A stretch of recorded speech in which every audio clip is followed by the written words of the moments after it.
10월 16일 오순절 후 19번째 주일 예배를 하나님께 드리겠습니다.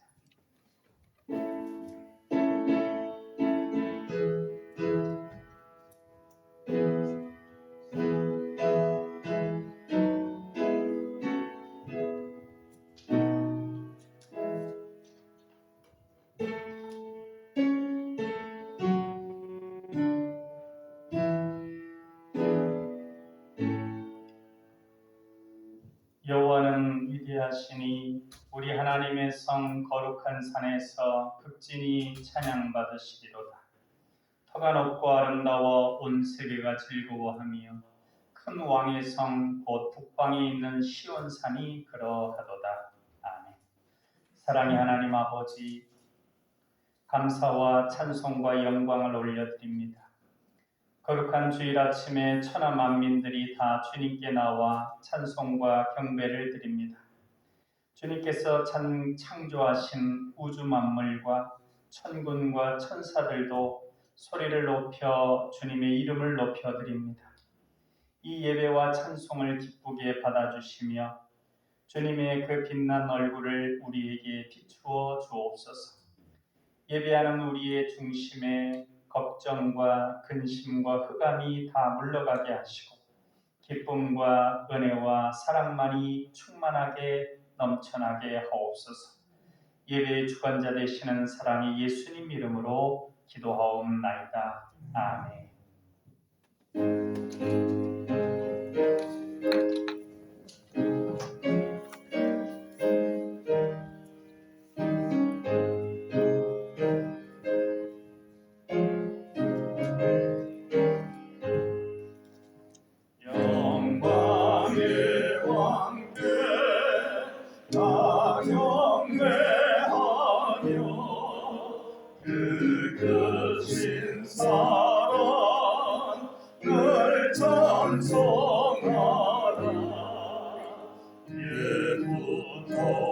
영원히 잠잠 되시네. 그 영광의 주를 다 찬송하라. 능력과 은혜 다 찬송하라. 그 옷을 가재분 동창 그 눈의 소리로 수고하시고 폭풍의 날개로 달려가신다.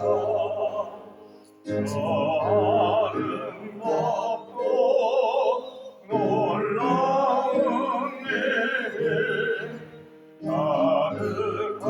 가득하니까 다주의 도와 의인장 명령일 또 잡히나니 저 푸른 바다는 모자라기라.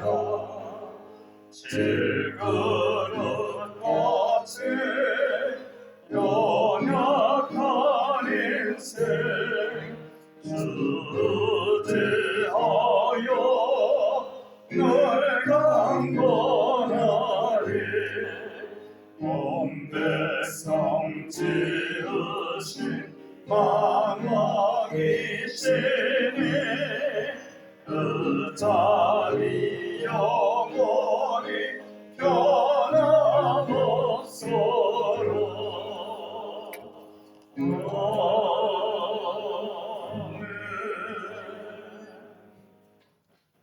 사도신경 하심으로 신앙 고백하겠습니다.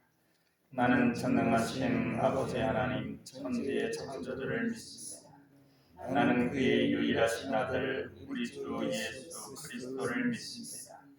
그는 성령으로 잉태되어 동정녀 마리아에게서 나시고 본디오 빌라도에게 고난을 받아 십자가에 못 박혀 죽으시고 장사된 지 사흘 만에 죽은 자 가운데서 다시 살아나셨으며 하늘에 오르시어 전능하신 아버지 하나님 우편에 앉아 계시다가 거기로부터 살아있는 자와 죽은 자를 심판하러 오십니다.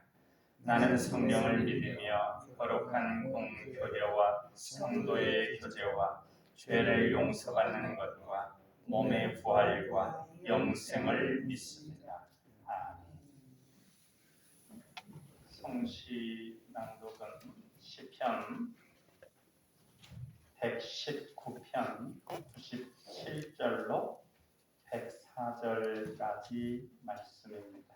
우리 한 목소리로 받들어 읽겠습니다. 내가 주의 법을 어찌 그리 사랑하는지요. 내가 그것을 종일 작은 소리로 읊조리나이다. 주의 계명들이 항상 나와 함께하므로 그것들이 나를 원수보다 지혜롭게 하나이다. 내가 주의 증거들을 늘 읊조림으로 나의 명철함이 나의 모든 스승보다 나으며 주의 법도들을 지킴으로 나의 명철함이 노임보다 나으니이다. 내가 주의 말씀을 지키려고 발을 금하여 모든 악한 길로 가지 아니하였사오며 주께서 나를 가르치셨으므로 내가 주의 규례들에서 떠나지 아니하였나이다. 주의 말씀의 맛이 내게 어찌 그리 단지요. 내 입에 꿀보다 더 단이다. 주의 법도들로 말미암아 내가 명철하게 되었으므로 모든 거짓 행위를 미워하나이다. 아멘. 우리 비전 선언 같이 하시겠습니다. 우리는 하나님의 사랑받는 자녀요 왕같은 제사장이다. 우리는 능력 주시는 주 예수님 안에서 모든 것을 할 수 있다. 우리는 우리의 꿈을 이루므로 하나님 나라를 확장하고 하나님의 뜻을 이루어드리며 하나님께 영광 돌리는 삶을 산다. 우리는 믿음의 성숙과 사랑의 섬김과 복음 전도를 통하여 우리의 하나님 자녀다운 명예를 드높이길 원하시는 아버지 하나님과 영원토록 함께하며 즐거워한다. 아멘.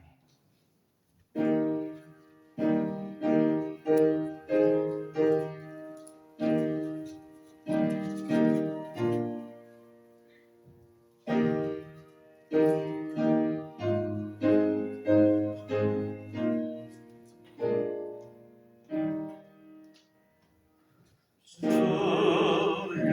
예수의 면서 떡을 떼사 우리를 먹이어 주심같이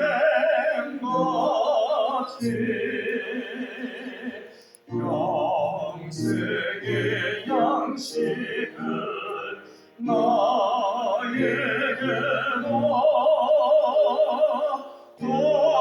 동족히 나누어 주옵소서. 생명의 말씀인 나의 주여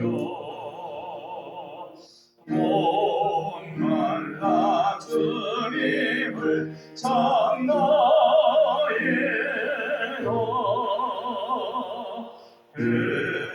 그런 성원을 머님같이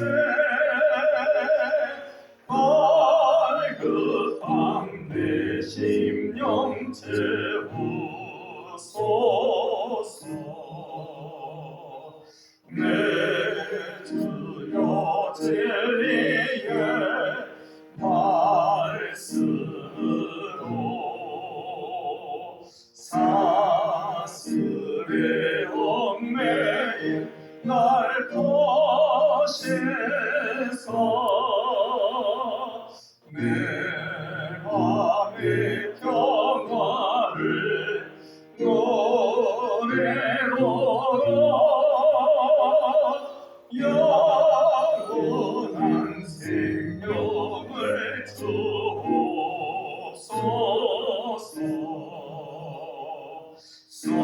성령을 내 맘에 보내소서. 내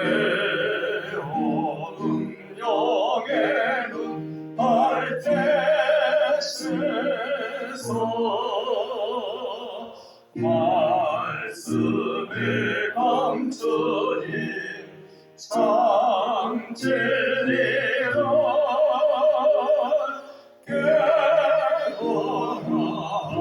개원하도록 하옵소서.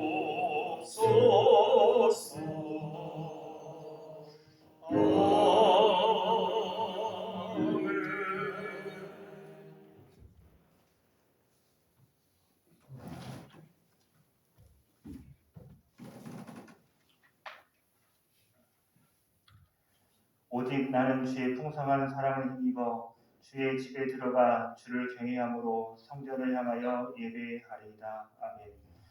사랑과 은혜가 풍성하신 사랑의 하나님 아버지, 오늘도 주님의 거룩한 날 예배의 자리로 저희를 불러주셔서 기쁨으로 주님을 찬양하며 예배를 드리게 하시니 감사합니다. 주님의 크신 은혜를 힘입어 하나님 앞에 나아가오니 이 시간 드려지는 예배가 하나님 앞에 상달되어 응답이 있는 예배가 되게 하시고 소망이 넘치는 예배가 되게 하시며 은혜가 충만한 예배가 되게 하여 주시옵소서. 자비로우신 하나님 아버지, 지난 한 주간을 되돌아봅니다.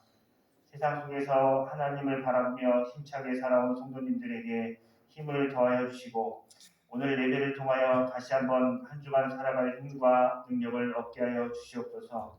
주님의 자녀로서 죄에서 구별되어 살기를 원하지만 때때로 사사로운 감정에 치우쳐 사랑으로 품지 못하고 감정을 드러내었음을 고백하며 용서를 구하오니 저희들의 나약함을 용서하여 주시옵소서. 사랑의 주님, 주님 삶 속에서 저희가 주님 말씀대로 믿음대로 살고자 다짐하지만 매일 순간순간 넘어지고 마음이 무너지는 것들을 경험합니다. 그러나 주님께서 그럼에도 불구하고 우리를 포기하지 않으시고 기다려주시며 손잡아주시고 안아주시며 위로해주시니 정말 감사를 드립니다. 주님, 오늘 이 시간 저희가 드려지는 예배 가운데 주님을 인격적으로 만나길 원합니다. 그리하여 저희가 주님의 안아주심과 위로하심을 경험하게 하시고 그 은혜를 자녀들과 세상 속에 나아가 온전히 전할 수 있도록 은혜를 베풀어 주시옵소서. 주님, 세계는 지금 러시아와 우크라이나의 전쟁으로 인하여 전쟁의 공포가 확산되고 있습니다. 이러한 상황 중에서 북한도 미사일과 전투기로 무력 시위를 하며 한반도의 긴장을 유발하고 있습니다. 이 땅의 전쟁의 아픔과 눈물이 더 이상 흐르지 않도록 지켜 보호하여 주시옵소서. 핵 도발을 하고 있는 러시아를 잠잠케 하사 다시 이 땅에 평화가 오게 하시고 주님께서 이루신 샬롬이 이 땅 가운데 속히 임하게 하여 주시옵소서. 사랑의 주님, 이 시간 남방 성도님들을 위하여 기도드립니다.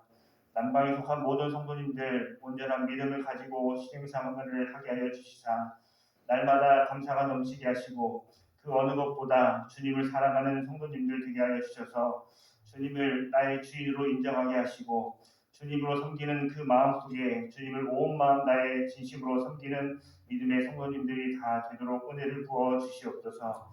우리가 세상 속에 살면서 겪게 되는 모든 아픔과 고난들이 성도님 가운데 다 있습니다. 우리 성도님들 그 가운데서 나를 향한 주님의 사랑을 확신하며 다시 일어설 수 있는 믿음의 사람들이 되게 하여 주셔서 흔들리지 않고 두려워하지 않으며 담대함과 감사와 기대함으로 그 고난을 이겨낼 수 있는 성도님들이 되도록 믿음을 부어 주시옵소서. 이 시간 우리 남방교회를 위해 기도드립니다. 복음의 기쁜 소식을 전하는 축복의 통로가 되게 하시고 구원의 방주가 되게 하시며 영적인 전진 기지가 되게 하여 주시옵소서.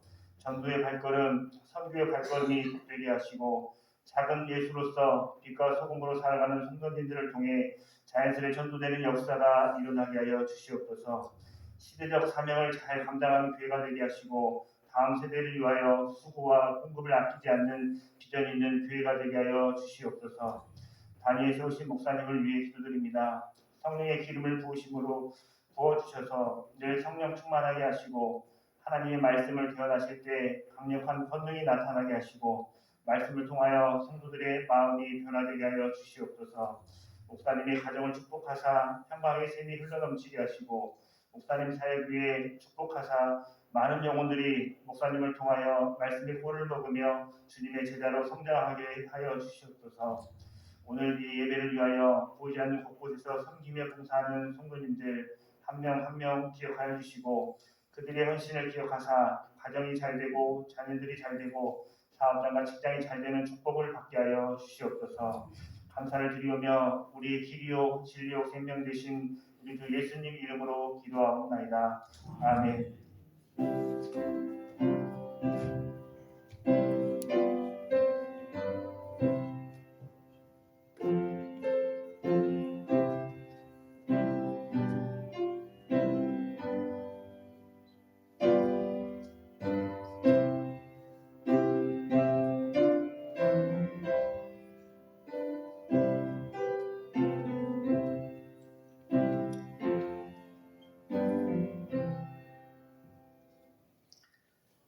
오늘 우리에게 주시는 하나님 말씀은 창세기 30장 25절로 43절까지 말씀입니다. 구약성경 44쪽에 창세기 30장 25절로 43절까지 한 절은 제가 읽고 한 절은 같이 읽고 그렇게 받들어 읽겠습니다. 라헬이 요셉을 낳았을 때에 야곱이 라반에게 이르되 나를 보내어 내 고향 나의 땅으로 가게 하시되 내가 외삼촌에게서 일하고 얻은 처자를 내게 주시어 나로 가게 하소서. 내가 외삼촌에게 한 일은 외삼촌이 아시나이다. 라반이 그에게 이르되 여호와께서 너로 말미암아 내게 복 주신 줄을 내가 깨달았노니 내가 나를 사랑스럽게 여기거든 그대로 있으라. 또 이르되 내 품삯을 정하라. 내가 그것을 주리라. 야곱이 그에게 이르되 내가 어떻게 외삼촌을 섬겼는지 어떻게 외삼촌의 가축을 쳤는지 외삼촌이 아시나이다. 내가 오기 전에는 외삼촌의 소유가 적더니 번성하여 때를 이루었으니 내 발이 이르는 곳마다 여호와께서 외삼촌에게 복을 주셨나이다. 그러나 나는 언제나 내 집을 세우리이까. 라반이 이르되 내가 무엇으로 내게 주랴. 야곱이 이르되 외삼촌께서 내게 아무것도 주시지 않아도 나를 위하여 이 일을 행하시면 내가 다시 외삼촌의 양떼를 먹이고 지키리이다. 오늘 내가 외삼촌의 양떼에 두루 다니며 그 양 중에 아롱진 것과 점 있는 것과 검은 것을 가려내며 또 염소 중에 점 있는 것과 아롱진 것을 가려내리니 이 같은 것이 내 품삯이 되리이다. 후일에 외삼촌께서 오셔서 내 품삯을 조사하실 때 나의 의가 내 대답이 되리이다. 내게 혹시 염소 중 아롱지지 아니한 것이나 점이 없는 것이나 양 중에 검지 아니한 것이 있거든 다 도둑질한 것으로 인정하소서.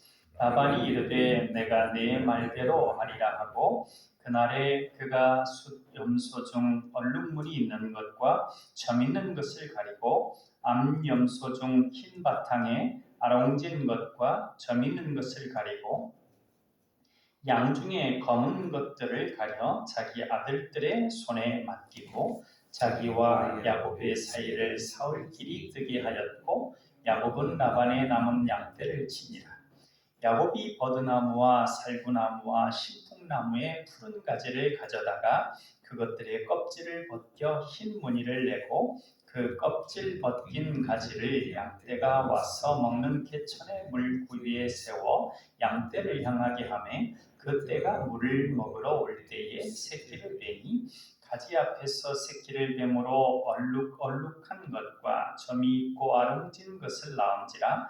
야곱이 새끼 양을 구분하고 그 얼룩무늬와 검은 빛 있는 것을 라반의 양과 서로 마주보게 하며 자기 양을 따로 두어 라반의 양과 섞이지 않게 하며 튼튼한 양이 새끼 뵐 때에는 야곱이 개천에다가 양떼의 눈앞에 그 가지를 두어 양이 그 가지 곁에서 새끼를 베게 하고 약한 양이면 그 가지를 두지 아니하니 그렇게 함으로 약한 것은 라반의 것이 되고 튼튼한 것은 야곱의 것이 된지라. 이에 그 사람이 매우 번창하여 양떼와 노비와 낙타와 나귀가 많았더라. 아멘. 누가 내 치즈를 옮겼나? 선물. 이러한 유명한 베스트셀러 명작을 쓴 분이 스펜서 존스라고 하는 분입니다. 이분이 작년에 행복이라고 하는 책을 새롭게 냈습니다. 그 책에서 행복의 가장 기초적인 조건이 무엇인가 하는 것을 제시하고 있습니다. 그가 행복할 수 있는 기초적인 조건이 무엇이냐? 뭐라고 했냐면 자기 자신에 대한 사랑이다. 이렇게 말했습니다. 소유도 아니고 물질도 아니고 명예도 아니고 권세도 아니고 행복에 있어서 가장 중요한 것은 자기가 자기 자신을 사랑해야 한다는 것입니다. 예수님께서도 이웃사랑에 대해서 말씀하실 때 내 이웃을 내 몸처럼 사랑하라 말씀하셨습니다. 이웃을 내 몸처럼 사랑하라고 하셨는데 그렇게 말씀하신 이유는 자신을 사랑하지 않는 사람이 남을 사랑할 수 없기 때문에 그렇게 말씀하신 것입니다. 자기 자신을 사랑해야 남도 사랑할 수 있다는 것입니다. 자기 자신에 대한 사랑과 존귀 여김이 사랑의 근본임을 예수님께서 암시해주고 계십니다. 스펜서 존스는 행복을 위한 기본적인 조건이 바로 자기 자신을 사랑하는 것이라고 하면서 여러 가지로 자기 자신이 연구한 바를 좀 체계적으로 제시를 하고 있습니다. 그가 자기 자신을 사랑하기 위해 여러 가지를 제시하는데 그 첫 번째가 뭐냐면 단순한 삶을 살아야 자기 자신을 사랑할 수 있다 하는데 생각이 너무 많으면 안 된다는 것이죠. 먼저는 과거로부터 출애굽해야 된다. 과거로부터 벗어나야 된다 말합니다. 그러니까 과거에 얽매이지 말라는 것입니다. 물론 내 과거에 이렇게 했는데 이것은 안 좋다. 이렇게 해서 교훈을 얻는 것은 괜찮지만 그것에 매여가지고 벗어나지 못하면 안 된다는 것이죠. 자꾸 옛날로 돌아가서 생각하게 되면 현재의 자신을 사랑할 수 없다는 것입니다. 그 다음에는 미래에 대한 두려움을 내려놓아야 한다고 하는 겁니다. 미래는 본래 자신의 것이 아닙니다. 미래는 하나님의 것입니다. 그래서 하나님께 맡겨야 되는 것이죠. 예수님도 내일 일을 염려하지 말라. 내일의 일은 내일이 염려할 것이다. 이렇게 얘기하셨죠. 내일의 주인이신 하나님께 맡기고 그 하나님이 책임지실 일이니 걱정하지 말라는 것입니다. 미래는 하나님께 맡기고 미래에 대한 불확실성과 염려에서 벗어나야 돼요. 그리고 가장 중요한 것이 다른 사람과 비교하지 않는다고 하는 것입니다. 겉으로 보면 비교할 수 있을지 모르지만 그래서 저 사람은 행복한 것 같다, 아닌 것 같다 이렇게 생각할지 모르지만 좀 깊이 들어가 보면 비교할 수 없다는 것입니다. 좋은 집에 산다고 부자라고 권세가 있다고 밖으로는 웃고 있지만 내면으로는 아닐 수 있다는 것이죠. 겉으로 드러나는 것으로 판단할 수 없다는 것입니다. 외적 상황 그것이 행복해 보이냐 아니냐 그것이 그 사람의 참 행복의 여부 판단의 기준이 되지 못하는 것입니다. 그러니 다른 사람과 비교할 것 없습니다. 비교하면서부터 불행해지는 것입니다. 스펜서 존스가 삶을 단순화해야 한다고 말한 것에 두 번째로 이야기하는 것이 첫 번째가 이제 생각을 단순화해야 된다. 그렇게 한 다음에 또 자기 자신을 사랑하기 위해서 내적 성찰을 해야 한다 이렇게 얘기합니다. 자기 자신을 깊이 성찰하는 능력과 지혜와 기회를 가져야 된다 이렇게 얘기하고 이제 그 다음에 마지막으로 세 번째, 이걸 가장 중요하게 여기는데 최상자라고 표현합니다. 그러니까 베스트 셀프라고 표현하는데 뭐냐면 최고의 자기 자신을 받아들이는 것입니다. 존재의 가치, 이 존재의 가치는 쓸모도 아니고 효과도 아니고 결과도 아니고 운명도 아니라는 거예요. 자기의 존재의 가치는 은혜라는 것입니다. 자기 자신에 대한 최고의 가치를 하나님의 은혜로 받아들이는 것이 행복에 있어 가장 중요한 요소라는 것이죠. 바울은 30세 전으로 다메섹 도상에서 예수님을 만나고 그분의 사도가 되었습니다. 그는 한평생을 예수님의 사도로서 헌신하고 수고하였으며 순교까지 했습니다. 그의 존재의식이 무엇이냐? 그게 어디에 나오냐면 갈라디아서 1장 15절에서 발견할 수 있습니다. 내 어머니의 태로부터 나를 택정하시고 은혜로 나를 부르신 이가 나를 이방인의 사도로 만드셨다는 것입니다. 시간적으로 어머니의 태로부터입니다. 그러니까 자신이 어찌할 수 없는 때부터 하나님의 은혜가 자신에게 임했다는 것입니다. 이 시점이 중요합니다. 일반 사람들은 내가 무엇을 잘하고 또 무언가를 이루어낸 다음에 인정받는 것이라 생각을 하는데 그것이 아닙니다. 처음부터 인정받는 것입니다. 우리는 처음부터 하나님의 자녀로 택함받았습니다. 그러니 은혜로 응답하며 살 뿐입니다. 스펜서 존스의 이 행복이라는 책을 소개하면서 오늘 설교의 핵심 메시지와 연결을 해드리면 뭐냐면 우리는 복 주시는 하나님께서 복 주시기로 태어나기도 전에 선택해 주신 복의 근원이라는 것입니다. 누가요? 우리 자신이 그렇다는 것입니다. 그것을 받아들이는 것. 그러면서 자기 자신의 존재 가치를 베스트 셀프, 최고의 존재 가치로 받아들이는 것. 그것이 자기 자신을 사랑하는 것이고 행복에 있어서 가장 중요한 요소라고 하는 겁니다.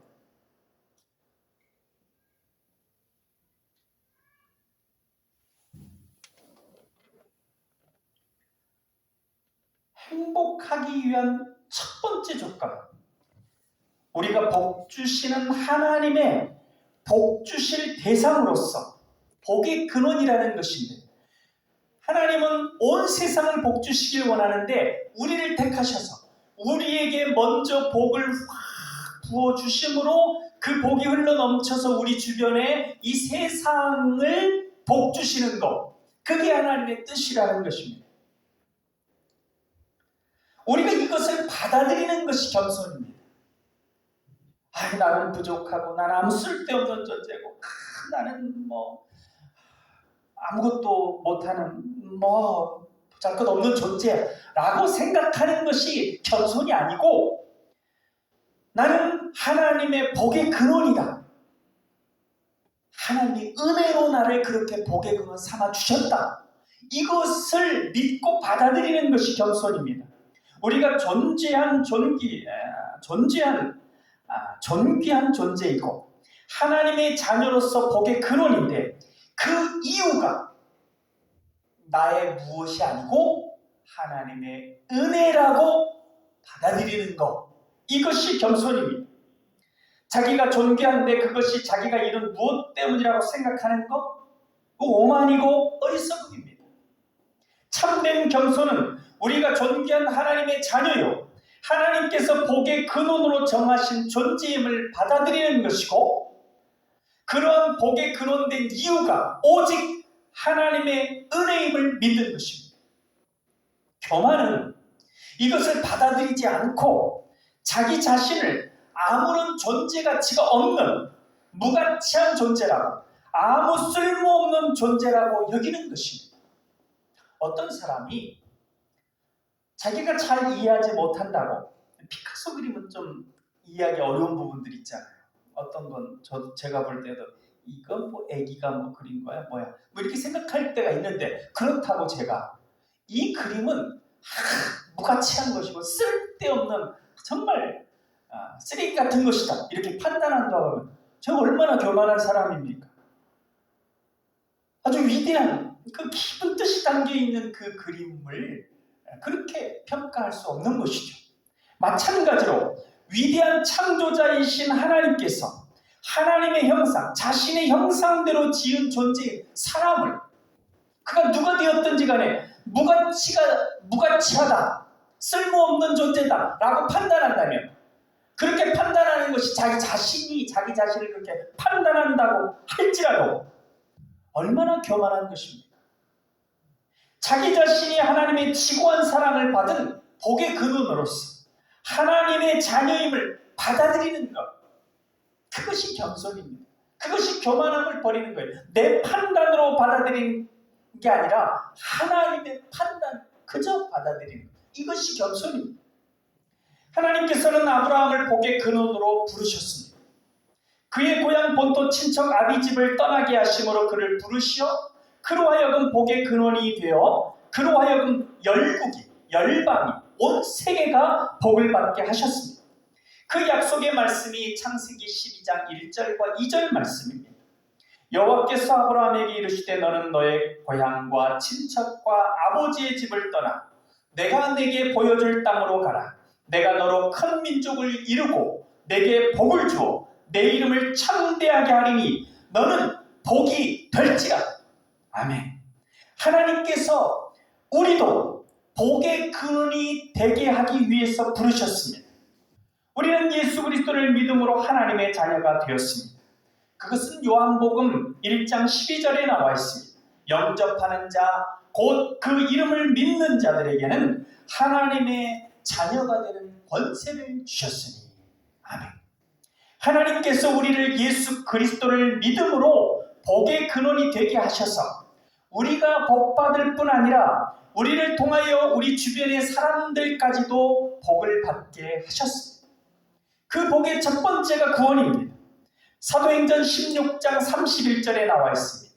주 예수를 믿으라. 그리하면 너와 내 집이 구원을 받으리라. 그 다음은 여러 가지 많은 복인데, 구하는 것과 생각하는 것에 풍성히 받게 되며 형통함과 강건함을 얻게 됩니다.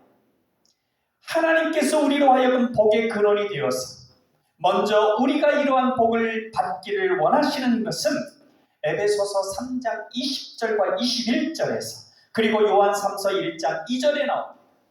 우리 가운데 역사하시는 능력대로 우리의 온갖 구하는 것이나 생각하는 것에 더 넘치도록 능히 하실 이에게 교회 안에서와 예수 그리스도 안에서 영광이 대대로 영원 무궁하기를 원하노라. 아멘. 사랑하는 자여, 내 영혼이 잘됨 같이 내가 범사에 잘되고 강건하기를 내가 간구하노라. 아멘. 하나님께서는 우리가 예수님을 믿음으로 복을 받는 자 될 뿐 아니라 우리를 통하여 다른 많은 이들도 복을 받는 복의 근원이 되기를 원하십니다. 그래서 우리로 복음을 갖고 있지만 그러니까 복음을 혼자 갖고 있지만 말고 그것을 전하는 자 되라고 하십니다. 이에 대해 마태복음 28장 19절로 20절에서 말씀하고 있습니다. 그러므로 너희는 가서 모든 민족을 제자로 삼아 아버지와 아들과 성령의 이름으로 세례를 베풀고 내가 너희에게 분부한 모든 것을 가르쳐 지키게 하라. 볼지어다 내가 세상 끝날까지 너희와 항상 함께 있으리라 하시니라. 하나님께서 아브라함을 복의 근원되게 하시려고 부르셨고 우리도 복의 근원되게 하시려고 부르셨습니다. 이에 대해 이사야는 하나님의 자녀들이 빛을 발할 것이다.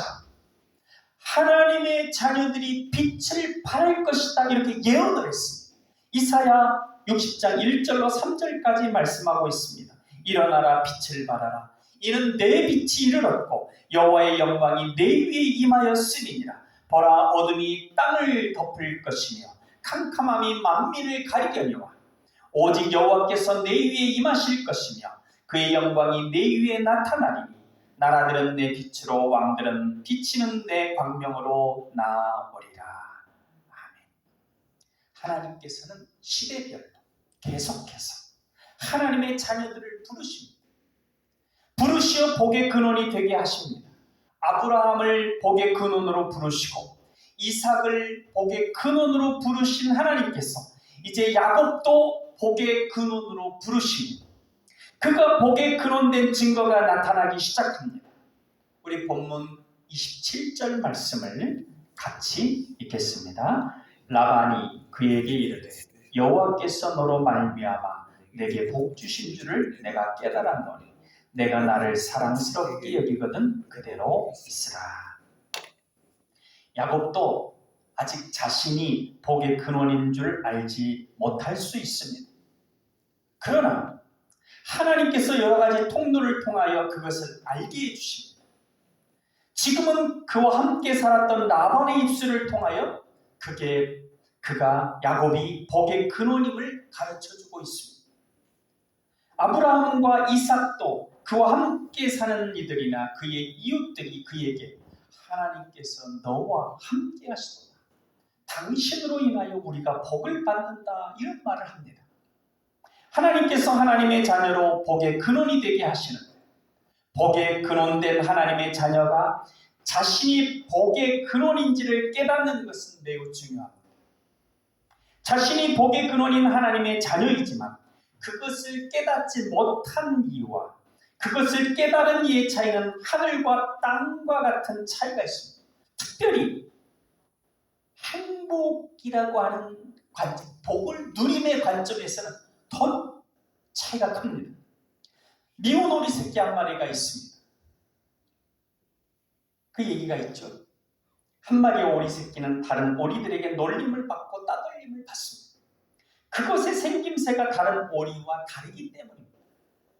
그 미운 오리 새끼는 그렇게 따돌림과 놀림을 받으면서도 자신이 오리인 줄 알고 계속 오리들의 뒤를 따라다닙니다. 그러다가 어느 날 하늘을 나는 독수리를 보았습니다. 독수리가 날개를 쫙 펴고 창공을 나는 모습을 보니 너무 멋있고 자신도 왠지 모르게 날 수 있을 것 같은, 자기도 이렇게 날개를 쭉 펴면 날 수 있을 것 같은 생각이 들었습니다. 날개에 힘을 주니 날개가 쭉 펴졌습니다. 몇 번 도움닫기를 하고 하늘로 뛰어오르니 하늘을 날 수 있게 되었습니다. 그것은 독수리의 새끼였던 것입니다. 자신이 미운 오리 새끼인 줄 알았던 독수리는 그저 따돌림을 당하고 미움을 당할 뿐이었습니다. 그럼에도 오리들을 따라다니느라 고생할 뿐입니다. 그러나 자신이 독수리인 줄 알게 된 독수리는 하늘을 마음대로 날면서 오리들이 볼 수 없고 할 수 없는 놀라운 일을 하게 됩니다. 독수리가 독수리임을 아는 것이 중요하듯이 복의 근원인 하나님의 자녀가 스스로 그 존재됨을 알고 믿는 것이 중요합니다.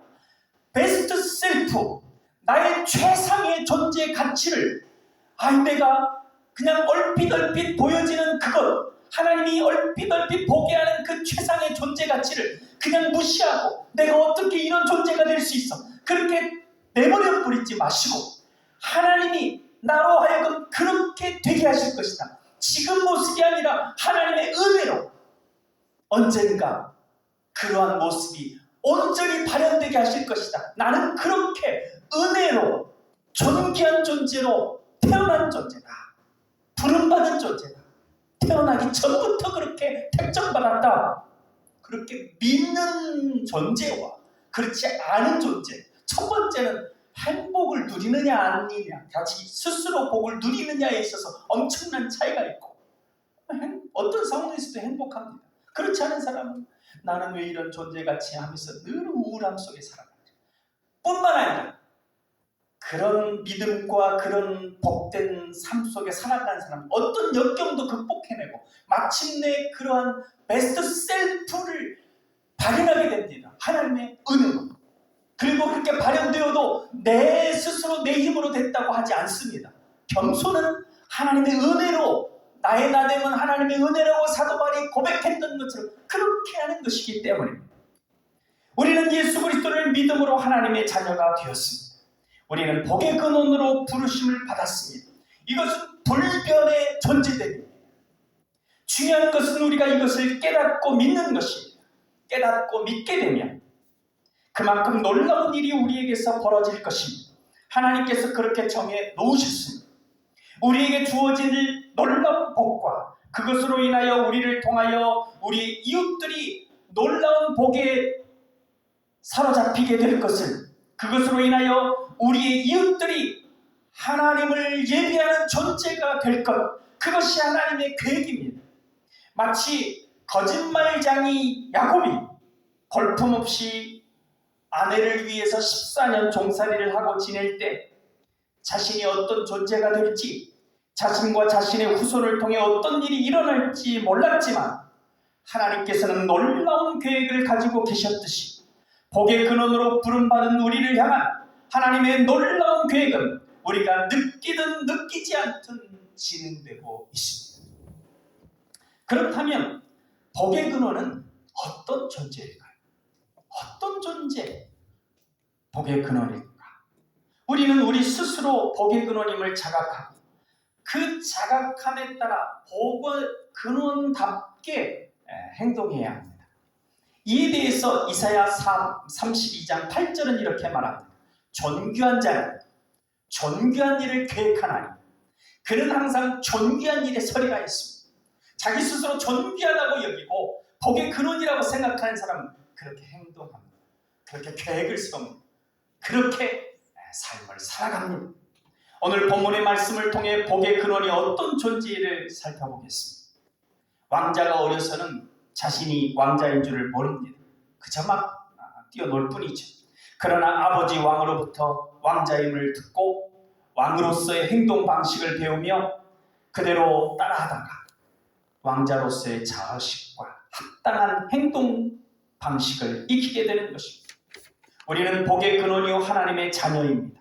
성경의 복의 근원이요 하나님의 자녀는 어떤 존재인지, 어떤 권세와 능력이 주어지는지, 어떠한 행동 방식이 합당한지를 기록하고 있습니다. 우리가 그러한 왕자로서의 자의식과 복의 근원이로서의 행동 방식을 익히고 행하게 될 때 더욱 하나님의 자녀다운 자녀, 복의 근원다운 택함받은 이가 될 것입니다. 이러한 자의식에 대해 베드로 사도는 베드로전서 2장 9절에 말씀하고 있습니다. 오직 너희는 택하신 족속이요 왕같은 제사장들이요 거룩한 나라요 그의 소유된 백성이니 이는 너희를 어두운 데서 불러내어 그의 기이한 빛에 들어가게 하신 자의 아름다운 덕을 선전하게 하려 하십니다. 복의 근원된 야곱은 자신의 삶을 통해 자신의 발걸음이 미치는 곳을 복되게 하고 있습니다. 복의 근원은 그의 삶을 통해 주변 사람들을 복되게 하는 존재입니다. 본문 30절 말씀에 드러나고 있습니다. 우리 30절 말씀을 같이 읽겠습니다. 내가 오기 전에는 외삼촌의 소유가 적더니 번성하여 때가 이루었으니 내 발이 이르는 곳마다 여호와께서 외삼촌에게 복을 주셨나이다. 우리는 복의 근원으로서 우리와 우리 가족, 우리와 함께하는 이들을 복되게 하는 존재입니다.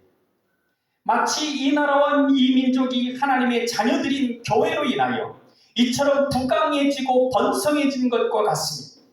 이 땅의 광복과 번성은 오직 하나님께서 하나님의 자녀들을 생각하사 주신 복입니다. 그러나 그것에 대하여 깨닫지 못하면 복의 근원 스스로도 자신을 천덕꾸러기처럼 여길 수 있고 다른 이들은 핍박하고 따돌리며 욕하기도 합니다. 마치 현재 한국의 수많은 불신자들이 알지 못하며 기독교를 비방하는 것과 같습니다. 그러나 분명한 것은 크게는 나라와 민족이 복을 받고 작게는 가정과 직장이 복을 받는 것은 믿음의 사람 때문입니다.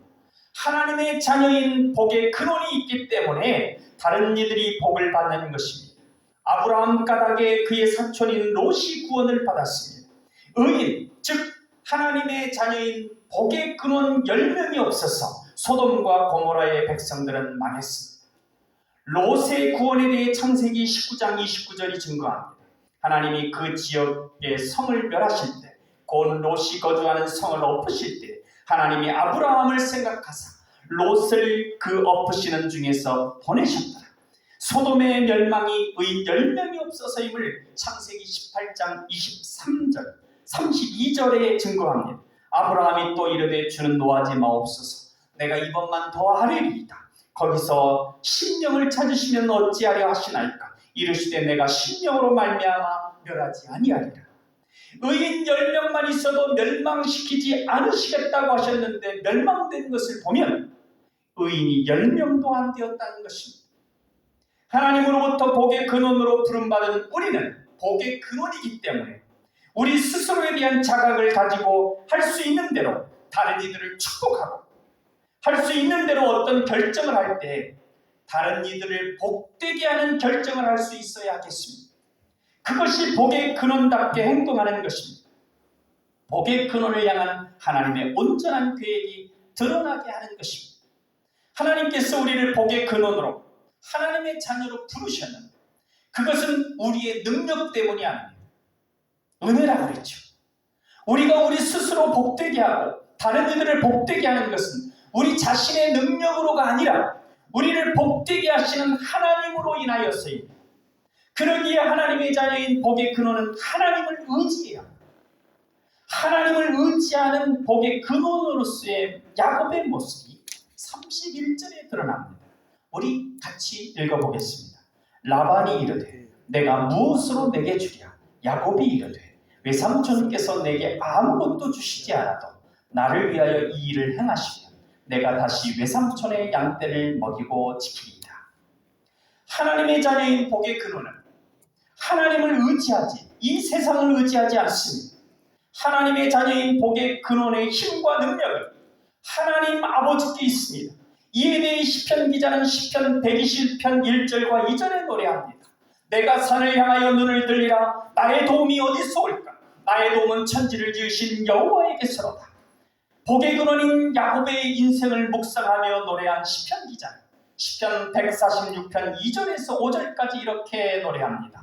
나의 생전에 여호와를 찬양하며 나의 평생에 내 하나님을 찬송하리이다. 방백들을 의지하지 말며 도울 힘이 없는 인생도 의지하지 말지니 그 호흡이 끊어지면 흙으로 돌아가서 당일에 그 도모가 소멸하리로다. 야곱의 하나님으로 자기 도움을 삼으며 여호와 자기 하나님에게 그 소망을 두는 자는 복이 있도다. 아멘. 금리가 오르고 경제가 힘들고 전쟁의 수렁으로 더 빠진다 할지라도 그렇지 않기를 소망하지만 더 그렇게 된다 할지라도 우리의 소망은 그러한 것에 있는 것이 아니라 우리를 도우시는 여호와 하나님께 있기 때문에 우리는 그러한 상황에 의해서 복의 근원 되고 안 되고가 아니라 하나님으로 말미암아 하나님이 주시는 복으로 말미암아 복의 근원이 되는 것입니다. 하나님의 자녀인 복의 근원은 세상의 사람을 의지하지 않고 하나님만을 의지하기 때문에 수고한 대가에 대해서도 사람에게서 정당한 품삯을 받으려 기대하지 않고 하나님께로부터 받기를 기대합니다. 그리하여 복의 근원된 하나님의 자녀의 품삯은 하나님의 은혜인 것입니다. 그러기에 야곱은 본문 32절에서 자신의 품삯을 다음과 같이 말합니다. 우리 32절 같이 읽겠습니다. 오늘 내가 외삼촌의 양떼에 두루 다니며 그 양 중에 아롱진 것과 점 있는 것과 검은 것을 가려내며 또 염소 중에 점 있는 것과 아롱진 것을 가려내니 이 같은 것이 내 품삯이 되리이다. 기왕에 아무것도 받지 않은 거 14년 동안 일했던 과정에 아무것도 안 받은 거 그거 묻지 않겠습니다. 그거 다시 받지 않겠습니다. 다 알고 계시며 다 계수하고 계시는 하나님을 의지하며 그가 은혜로 품삯을 주실 것을 믿는 이가 하나님의 자녀인 복의 근원의 태도입니다. 우리가 이 세상 살다 보면 여러 가지 이런 억울한 일 당할 때가 있습니다. 그러나 그것을 이 세상적인 방식으로 이 세상의 사람들에게서 억지로 이 세상적인 다른 방법을 통해서 받으려고 하는 것이 아니라 하나님을 의지하는 것입니다. 긍정의 힘이라는 책에 나오는 일화입니다. 어떤 사람이 열심히 근무를 합니다. 그럼에도 어떤 이유에서인지 제때 봉급을 인상해 주지도 않고 처우가 오히려 열악해집니다. 다른 이들이 다 불평하고 제대로 일을 하지 않지만 그는 불평하지 않고 하나님을 의지하며 성실히 자신이 주어진 일을 합니다. 얼마의 기간이 흐른 후 사장이 은퇴할 때가 되었는데 그를 부릅니다. 내가 자네를 오랫동안 지켜보았네. 이제 나는 은퇴를 하여 회사를 누군가에게 물려주어야 하는데 자네에게 물려주고 싶네. 하나님께서는 하나님의 은혜로 품삯을 생각하는 이들에게 놀라운 은혜를 주심으로 복의 근원되온 복된 사람이 되게 하십니다. 하나님의 자녀인 복의 근원은 자신의 수고에 대한 대가를 하나님의 은혜로 받기를 기대하기 때문에 세상의 악을 따르지 않습니다. 악한 방법 의지하지 않습니다. 오직 의로서 자신의 행동에 대한 대답을 하기 원합니다. 본문 33절에서 이러한 야곱의 모습을 보게 됩니다. 우리 같이 읽겠습니다. 후일에 외삼촌께서 오셔서 내 품삯을 조사하실 때 나의 의가 내 대답이 되리이다. 내게 혹시 염소 중 아롱지지 아니한 것이나 점이 없는 것이나 양 중에 검지 아니한 것이 있거든 다 도둑질하는 것으로 인정하소서. 불의를 행하는 것은 모든 것을 보시는 공의롭게 하시는 하나님을 의지하지 않고 기대하지 못하는 데서 오는 행위입니다. 이 세상이 불의하고 악한 방식으로 잘 되는 사람들이 무수히 있다 하여도 나는 나의 의가 대답이 되게 하리이다. 왜냐하면 나의 복의 근원의 근거는 하나님의 복이기 때문에 그렇습니다. 내가 어찌 꾀를 쓰고 이 세상 방법을 통해서 어떤 자리에 오르는 게 아니라 하나님의 복으로 그렇게 하려 하기 때문에 그런 것이다 하는 것입니다. 하나님의 자녀인 복의 근원은 결국 하나님을 믿는 사람입니다. 자기 자신을 믿는 사람이 아니라 하나님 아버지를 믿는 사람입니다. 자신의 신념이나 기술이나 재능을 믿는 것이 아니라 자신을 하나님의 자녀로 부르시고 복의 근원 삼으신 하나님을 믿는 믿음으로 말미암아 사는 사람이 복의 근원인 하나님의 자녀입니다. 야곱이 자신의 품삯에 대하여 의아한 일을 하지만 결국 거기에는 하나님께서 나를 도우시고 나의 품삯을 잘 정하여 주실 것을 믿는 믿음이 있습니다. 하나님께서 하실 은혜로운 일을 신뢰하는 것입니다. 이에 대한 기록이 본문 38절과 39절입니다. 우리 같이 읽겠습니다. 그 껍질 벗긴 가지를 양떼가 와서 먹는 개천의 물 구유에 세워 양떼를 향하게 하며 그때가 물을 먹으러 올 때에 새끼를 베니 가지 앞에서 새끼를 뱀으로 얼룩얼룩한 것과 점이 있고 아롱진 것을 낳은지라. 어떤 사람은 껍질을 벗긴 가지가 효험이 있는가 생각할 수 있는데 그렇게 생각하는 사람은 본질을 보지 못하는 것입니다. 본질은 결국 품삯은 껍질 벗긴 가지가 아니라 하나님께서 정하시는 것이고 아들을 낳게 하는 것도 합함체라고 하는 그 식물이 아니라 하나님이라는 것입니다. 어떤 사람이 잘 조사도 안 해보고 중동산 시멘트를 엄청나게 수입해서 인천항에 하얗게 놓았습니다. 알고 보니 최고로 질이 좋은 한국산 시멘트가 2,000원인데 그보다 질이 낮은 중동산을 4,000원이나 주고 산 것입니다. 할 수 없어서 목사님께 기도 부탁을 하고 자기도 간절하게 기도합니다. 그리고 기도 응답으로 엄청난 비가 와서 국내 시멘트가 다 물에 잠기게 되었습니다. 공사기간에 맞추어야 하는 건설사들이 시멘트를 가격 따지지 않고 무조건 사들였다고 합니다. 도저히 팔로가 없었던 그 중동산 시멘트를 16,000원까지 팔았다고 합니다. 중동산 시멘트를 샀기 때문에 그것이 수익을 낸 것입니까? 아닙니다. 하나님께서 은혜를 베푸셨기 때문에 그런 열악한 상황에서도 수익이 난 것입니다. 하나님께서는 복의 근원된 하나님의 자녀로 하여금 마침내 복의 근원 되게 하십니다. 중요한 것은 우리가 우리 자신이 하나님의 자녀로 복의 근원됨을 믿고 그에 합당한 태도와 행동을 하는 것입니다. 물론 지금 당장 그러한 믿음과 태도와 실천을 하지 않는다고 우리가 복의 근원됨이 취소되는 것은 아니지만 그만큼 우리가 복의 근원으로서 누리는 누림이 지체될 수 있습니다. 그러니 우리는 우리와 우리를 부르신 하나님 아버지에 대한 믿음 가운데 복의 근원으로서 복의 근원답게 행할 수 있어야 하겠습니다. 이를 확신한 사도 바울은 로마서 8장 28절에서 말씀합니다. 우리가 알거니와 하나님을 사랑하는 자 곧 그의 뜻대로 부르심을 입은 자들에게는 모든 것이 합력하여 선을 이루느니라. 아멘. 사랑하는 남강 가족 여러분, 복 주시는 하나님께서 바로 여러분 한 사람 한 사람을 복의 근원으로 삼으시고 복 주시기를 원하신다는 것을 믿으시고 행복하시며 그 행복을 전파하는 예수님 안에서의 행복자들 다 되시기를 예수님의 이름으로 축원합니다. 기도하겠습니다. 사랑의 하나님, 저희를 예수 그리스도를 믿음으로 하나님의 자녀인 복의 근원으로 삼아주시니 감사합니다. 하나님의 자녀인 복의 근원답게 다른 이들을 복되게 하며 하나님을 의지하며 하나님의 은혜로 품삯을 삼으며 의로 우리 행함에 대답을 삼고 품삯을 정하시는 하나님을 굳게 믿는 우리가 되게 하여 주옵소서.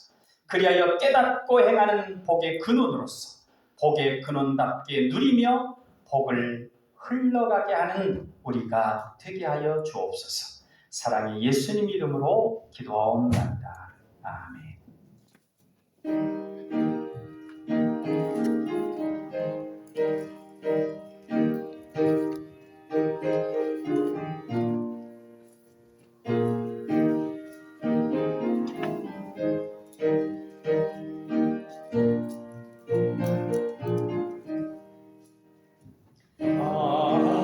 하나님의 은혜로 있을 데 없는 자 왜 구속하여 두는지 난 알 수 없도다. 내가 믿고 의지함은 내 모든 형편하시는 주님 늘 보호해 주실 곳을 나는 확실히 아네. 왜 내게 굳은 믿음과 또 복음 주셔서 내 마음이 항상 편한지 난 알 수 없도다. 내가 믿고 의지함은 내 모든 형편하시는 주님 늘 보호해 주실 곳을 나는 확실히 아네. 왜 내 성령 주셔서 내 마음 감동해 주 예수 믿게 하는지 난 알 수 없도다. 내가 믿고 의지함은 내 모든 형편하시는 주님 늘 보호해 주실 곳을 나는 확실히 아네. 주 언제 강림하실지 복만이 홍나지 또 주님 만날 그곳도 난 알 수 없도다. 내가 믿고 의지함은 내 모든 형편하시는 주님 늘 보호해 주실 곳을 나는 확실히 아네. 교육식을 안내드리겠습니다. 10월 말까지 성경 필사 맡은 부분을 아직 제출하지 않으신 분은 마무리하셔서 제출해 주시길 바랍니다. 다음 주일 예배 후에 교육위원회 회의를 교육관에서 모입니다. 참가 대상은 목회자, 교육위원장, 아동부, 중고등부 부장과 교사입니다. 이상입니다. 우리 앞뒤로 인사 나누시겠습니다. 평안하세요. 안녕하세요. 예수님 안에 평안하세요. 계세요.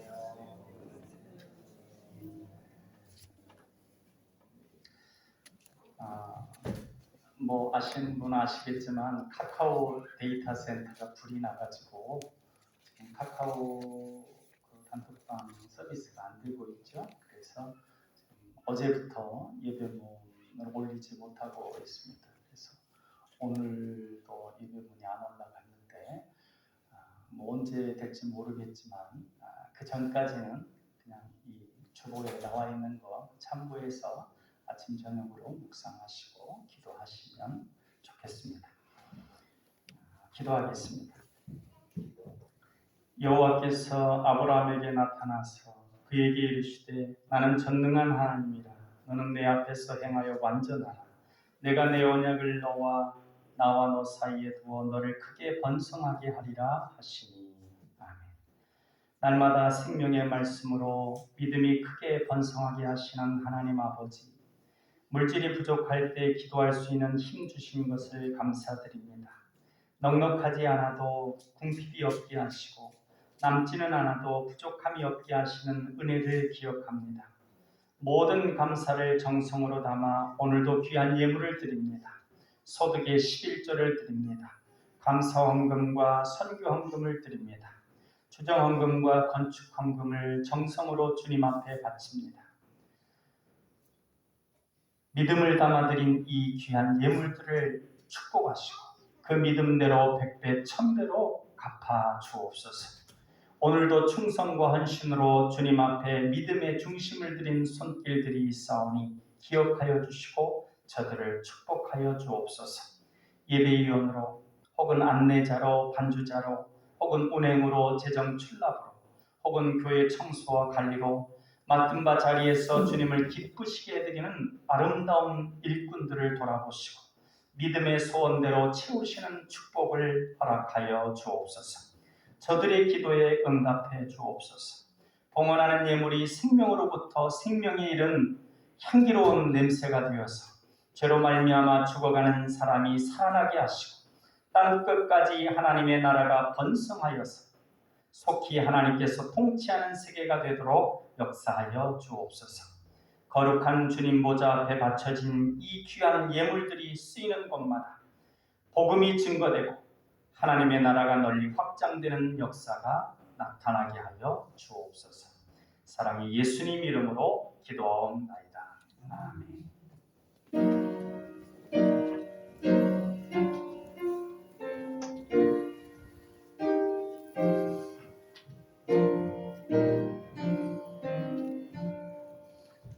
하늘에 계신 아버지 이름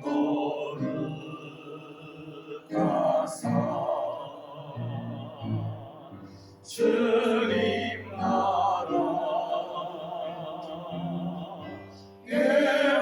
예하시고 뜻이 이루어지이다.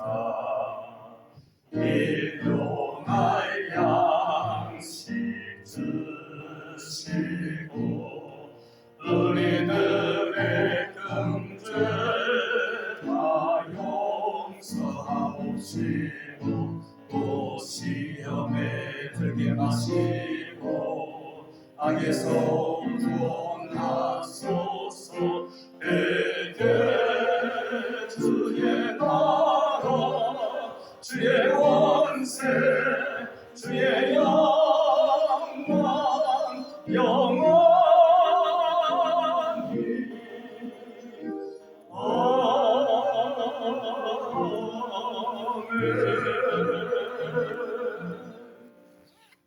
이제는 우리 주 예수 그리스도의 은혜와 아버지 하나님의 사랑하심과 성령님의 감화, 감동, 교통, 역사하심이 복의 근원으로서 복의 근원답게 살아가기를 소망하는 사랑하는 남강의 가족들 머리 위에 이제로부터 영원토록 함께 하시기를 간절히 축원하옵나이다. 아멘.